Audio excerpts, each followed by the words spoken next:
Hey guys, it's Penny here again. Today I want to talk about how to be kind even in the most challenging moments. We've all been there, right? We've all been in situations or conversations where it's so challenging to be kind, but you want to be kind. So what do? Well, being kind doesn't mean you have to be a doormat either, but being kind is something you need to remember is that you are kindness. Your true essence is one of kindness, so you can't change that. You just have to remember that so you can draw it out of you naturally in moments where it is challenging to be kind. And for you to realize and remember that kindness comes in different forms. You can be kind and shift your tone and intensity to get your message across. So sometimes you may just have to speak the facts, be firm, but be fair. Very important to be fair. And what that means is that in whatever you're about to deliver, you want to make sure that you're holding yourself from the highest integrity. This means that your intention has to be coming from a greater good for the best intentions. That means it's a win-win intention.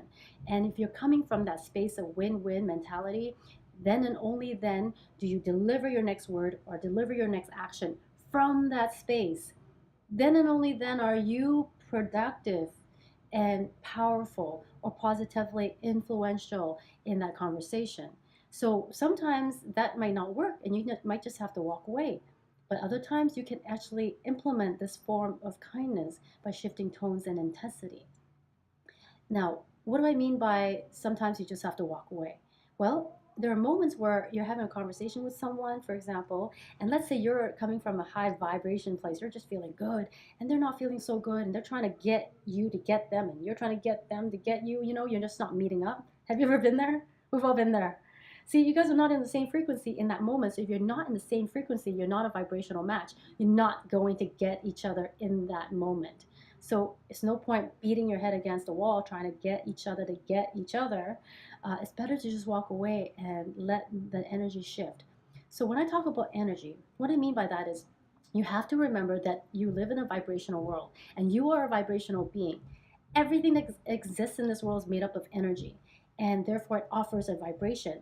And we all know that good feeling thoughts and good feeling things offer a higher frequency, like courage, willingness, acceptance, love, peace, joy, all these great feelings. And then we know that not so good feeling thoughts uh, just vibrate at a much lower frequency, like fear, anger, pride, shame, blame. So when I'm talking about frequencies, I'm talking about, really, are you guys a vibrational match in that moment? And if you're not, sometimes it's really hard to get along or be on the same page about a conversation. And that's when you need to know when to walk away and come back later. When instead of trying to bring yourself down to get them to get you, but if you bring yourself down to get them to get you, now you're both stuck in the lower frequency. You're of no help to that person. You can't be as inspiration to that person. You can't be of service.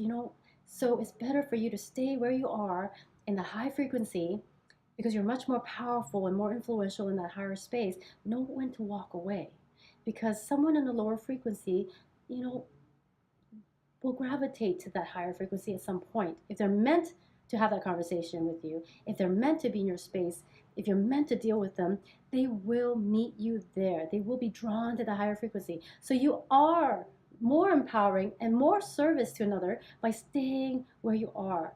Don't lower your frequency just to meet up with someone down somewhere else in a lower frequency. Then you'd be a disservice. Okay, so learn to understand where you are and how you feel and stay in your sandbox. I call it sandbox because it's like you go play in your sandbox. Don't go jumping in someone else's sandbox unless that other person's sandbox feels better to you and it feels good. Then go play in their sandbox. Join them there. Maybe they're up here, they can carry you with them. Until then, you do your thing and let them come to you and meet you in your sandbox. Okay, so I know I'm being funny about this, but you get the picture. Anyways, I hope this helped a little bit, and I will see you guys next time.